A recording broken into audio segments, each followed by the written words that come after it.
Assalamualaikum warahmatullahi wabarakatuh.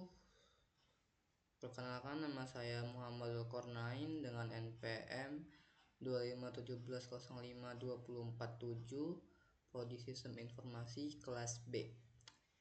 Di sini saya akan menjelaskan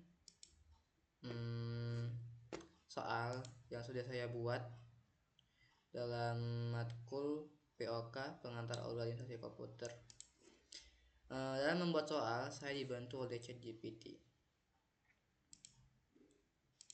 Oke, jadi pertanyaannya, dalam model Van Neumann, instruksi dan data A dipisahkan dalam dua memori yang berbeda, disimpan dalam satu memori yang sama, yang dapat diproses secara paralel, dijalankan tanpa melalui CPU.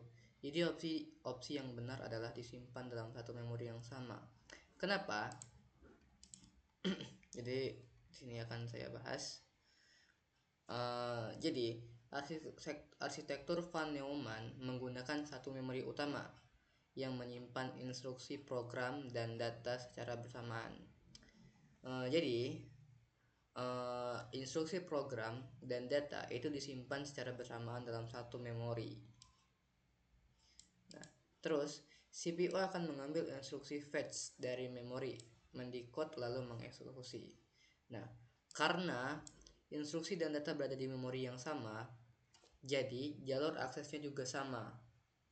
Nah, hal ini disebut Van Neumann bottlenecks. Nah, kenapa jawaban yang lain salah?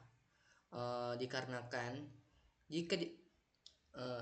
kenapa jawaban yang lain salah? Kita contohnya ambil opsi A, dipisahkan dalam dua memori yang berbeda. Jawaban ini itu tidak mencerminkan atau tidak mencerminkan arsitektur dari Van Neumann itu sendiri. Dipisahkan dalam dua memori yang berbeda, itu ciri arsitektur Harvard. Nah, pada Harvard itu instruksi dan data punya memori terpisah agar lebih cepat. Jadi jalur instruksi dan jalur data itu terbagi menjadi dua, agar prosesnya tidak perlu bergantian dan prosesnya bisa dieksekusi dan disimpan dengan cepat. Hanya untuk opsi C, hanya dapat diproses secara paralel. Justru Van Neumann tidak mendukung paralel instruksi dan data karena berbagi jalur memori. Hal ini yang menyebabkan bottleneck.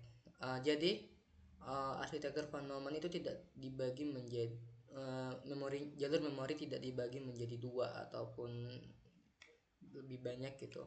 Nah, hal ini yang menyebabkan bottleneck. Nanti saya akan jelaskan apa itu bottleneck. Nah, dijalankan tanpa melalui CPU. Van Neumann adalah arsitektur komputer yang mendasari arsitektur komputer modern dengan saat ini. Arsitektur modern komputer yang ada saat ini. Komputer sendiri jika tidak ada CPU, itu adalah bukan komputer, karena seluruh eksekusi atau instruksi itu harus dijalankan lewat komputer. Instruksi tidak bisa tanpa CPU, instruksi tidak bisa dieksekusi. Oke. Jadi apa sih itu bottleneck? Bottleneck secara harfiah artinya leher botol sempit di ujungnya. Ya, intinya gini. Bottleneck itu seperti hambatan atau keterbatasan kinerja karena ada bagian sistem yang lambat hingga membatasi keseluruhan proses. Nah, pada arsitektur Van Neumann, instruksi dan data disimpan dalam satu memori.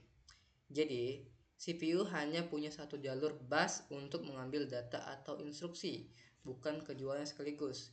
Jadi, instruksi dan data itu melewati jalur yang sama, sehingga mereka harus bergantian untuk melewati jalur tersebut. Nah, makanya arsitektur Van Neumann itu jadi bottleneck karena terhambat kecepatan, karena terhambat jalurnya yang cuma satu tadi. Oke, mungkin segitu penjelasan untuk soal kali ini. Saya akhiri. Wassalamualaikum warahmatullahi wabarakatuh.